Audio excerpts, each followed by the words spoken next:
আসসালামু আলাইকুম, কেমন আছেন সবাই? আশা করি আপনারা সবাই ভালো আছেন। আল্লাহর রহমতে আমিও ভালো আছি। কুকিং রেসিপিতে আপনাদের সবাইকে স্বাগতম। আজ আমি আপনাদের এমন একটা রেসিপি দেখাবো যার নাম শুনলে অনেকেই বলবে এটা আবার কি, কিন্তু বিশ্বাস করুন, একবার এই রেসিপিটি বানিয়ে খেলে বারবার খেতে ইচ্ছে করবে। আজ আমি বানাচ্ছি কলার থুর ভাজি। এটা একটি গ্রাম বাংলার রেসিপি যা বানাতে খুব সহজ এবং খেতেও ভীষণ মজাদার হয়। তাহলে চলুন শুরু করা যাক। আর রেসিপিটি শুরু করার আগে একটাই অনুরোধ, যদি আমার চ্যানেলে আপনারা নতুন হয়ে থাকেন তাহলে অবশ্যই আমাদের এই চ্যানেলটি সাবস্ক্রাইব করে আমার পাশে থাকবেন এবং লাইক করে আপনাদের মতামতটি জানাতে ভুলবেন না। অনেকেই জানেন না কলার থুর কি। এই যে সাদা অংশটা দেখতে পাচ্ছেন, এটার নামই কলার থুর। আবার অনেকে এটা কলার ভাদালও বলে থাকে। এই অংশটা কলা গাছের মাঝখান থেকে পাওয়া যায়। এটা খেতে খুব পুষ্টিকর, এর মধ্যে আয়রন আছে। যাদের আয়রনের সমস্যা আছে তারা এই কলার থুরটা খেতে পারেন। এটা খুব স্বাস্থ্যকর। আর এটা যদি ঠিক মতো রান্না করতে পারেন তাহলে এটা আলাদা লেভেলের মজার হয়ে ওঠে। এখানে 2 ফালটা কলার থুর আছে। সবটুক আমাদের লাগবে না, যতটুকু প্রয়োজন অতটুকুই এই জায়গা থেকে কেটে নিচ্ছে।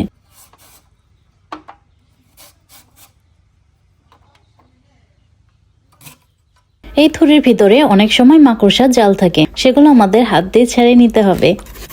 মাকড়সার জাল বলতে এটার ভিতরে অনেক সময় শক্ত শক্ত সুতা থাকে, ওগুলো সহ রান্না করলে একেবারেই মজা লাগে না। এই যে দেখতে পাচ্ছেন, এগুলোকেই বলছি মাকড়সার জাল। আমি যে থুরটা কাটতেছি এটার ভিতরে সুতার পরিমাণ একেবারেই কম, এর জন্য আমার এটা কাটতে বেশি কষ্ট হয়নি। আমি এখন সমস্ত কলার থুরগুলো এক এক করে কেটে নিচ্ছি।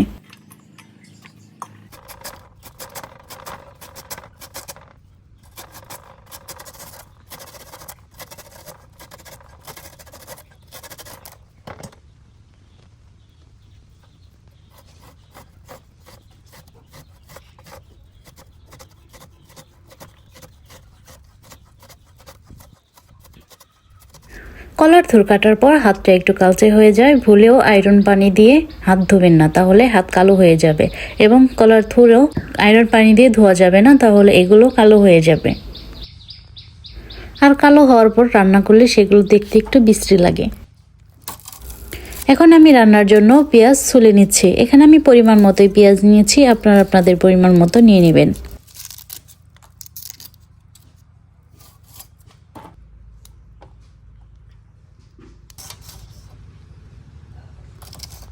পেঁয়াজ মরিচ ছোলা হয়ে গেলে এগুলো আমি রান্নার জন্য কেটে প্রস্তুত করে নিচ্ছি।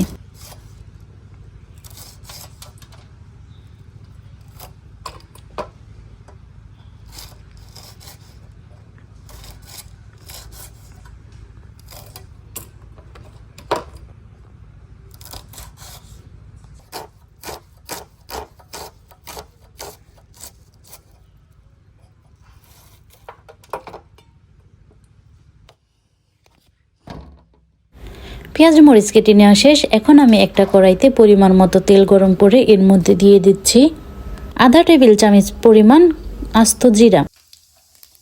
জিরাগুলো একটু হালকা ভাজা হয়ে আসলে এর মধ্যে দিয়ে দিচ্ছি 1 টেবিল চামচ কালো জিরা আর কয়েকটা শুকনো মরিচ। নেড়েচেড়ে এখন এগুলো ভালোভাবে ভেজে নিচ্ছি।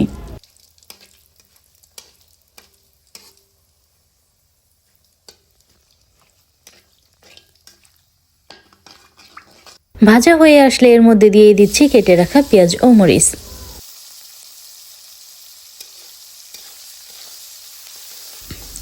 নেড়েচেড়ে পেঁয়াজগুলো একটু নরম করে নিচ্ছি।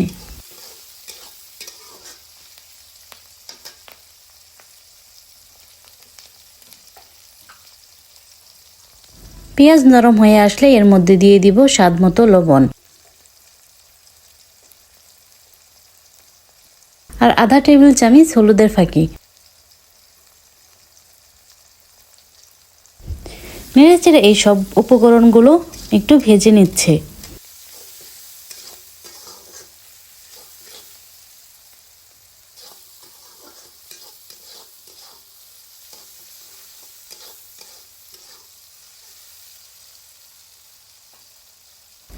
ভাজা হয়ে আসলে এর মধ্যে দিয়ে দিচ্ছি কেটে রাখা কলার থুর।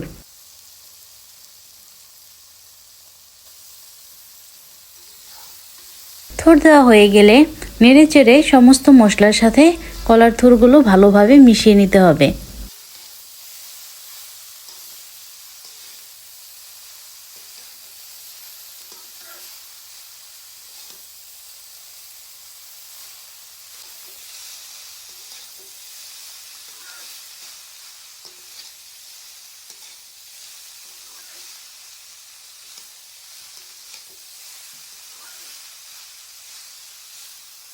মিশানো হয়ে গেলে একটা ঢাকনা দিয়ে ঢেকে রেখে দেব সেদ্ধ হওয়ার জন্য, এবং মাঝে মাঝে ঢাকনাটা উঠিয়ে নেড়ে দিতে হবে, না হলে নিচ থেকে লেগে পড়বে।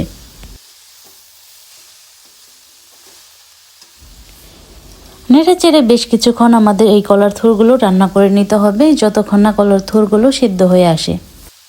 এই কলার থুর ভাজি গরম ভাতের সাথে ডাল দিয়ে মিশিয়ে খেলে অনেক মজা লাগে। একদিন এই রেসিপিটা ট্রাই করে দেখবেন, আশা করি অনেক ভালো লাগবে।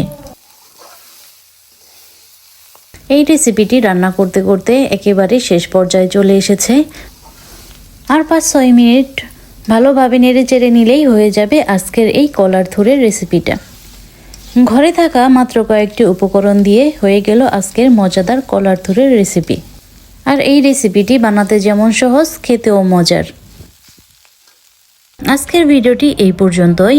যদি আপনাদের আমার এই ভিডিওটি ভালো লাগে অবশ্যই কমেন্ট করে জানাবেন এবং সাবস্ক্রাইব করতে ভুলবেন না। আবার দেখা হবে নতুন কোনো মজাদার রেসিপি নিয়ে। ততদিন পর্যন্ত ভালো থাকবেন, সুস্থ থাকবেন। আজকের ভিডিওটি যারা শেষ পর্যন্ত দেখেছেন তাদেরকে অসংখ্য ধন্যবাদ। আল্লাহ হাফেজ।